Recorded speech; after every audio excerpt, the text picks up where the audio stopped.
Gandang araw, Ma'am Arlene Berry. Ma'am Arlene, ito na po yung sewing machine na in-order nyo po, ma'am. Iniwiti po yung free niyang transformer po, ma'am, yung wire, yung needle, yung dalawang sinulid at saka yung bobbing. Okay, so ituturo ko muna sa iyo. Sana naiintindihan nyo po yung paliwanag natin dito at huwag nyo po kalimutan, ma'am, mag-follow sa ating Facebook page, Mato Sewing Machine Vlog. Yung ating YouTube channel, paki-subscribe din po, ma'am, Mato Sewing Machine. Pati yung TikTok natin, Mato Sewing Machine po, ma'am Arlene. Okay? So nang una po, ma'am, ito po yung gagawin natin, ma'am. Ito po siya, ma'am Arlene. Saksak natin dyan. At itong ano natin, dito natin isasaksak sa gilid. Ayan.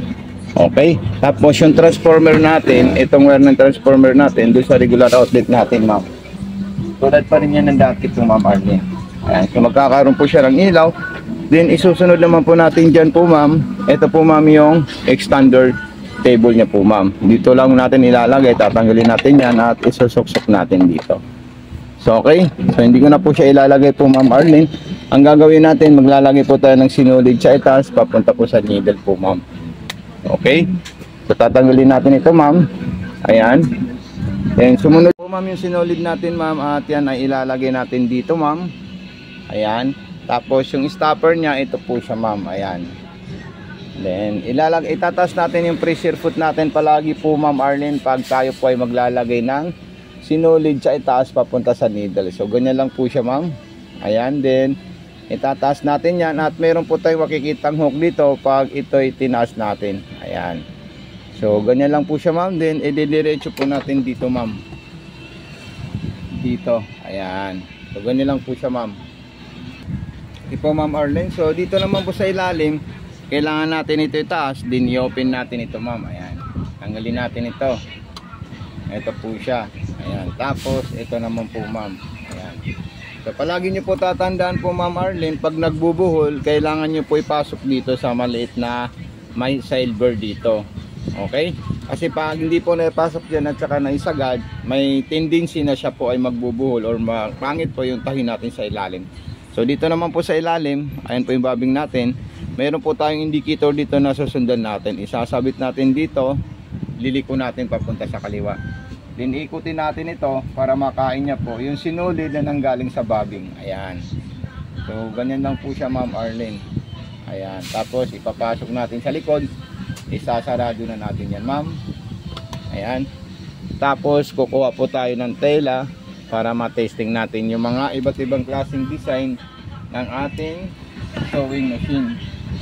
Ayan, ito po siya, ma'am. Ayan. So nandito po, ma'am, lahat yung ating stitches design. Nandito po siya. Pangmaong itong nasa dulo ng straight line. Ayan po siya, ma'am. Then reverse, kunti lang. Ayan. Okay, then sa mga cotton, ito naman po siya, ma'am Arlene. Ayan. Katulad din po yan sa mga zigzagger na gusto natin. Dito kasi gusto natin zigzag na medium. So ayan po siya. Ayan.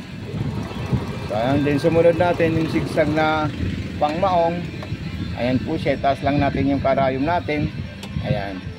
Then meron po siyang masinsin na zigzag para sa manual embroidery. Ayan. At saka yung pang scallop. So ganyan lang po siya, ma'am. Paano nyo siya po gagamitin, ma'am. Ayan. So dito naman po tayo sa scallop. Ayan. Tapos mayroon po siyang garterized na dalawa para sa mga cotton spandex at iba't ibang stretchable na tela. Ayan. Yan po, special po yan sa mga stretchable na tela po, mama. Pag yung tela mo hindi tinatay ng straight line at zigzag, so ito po yung gagamitin natin dalawa.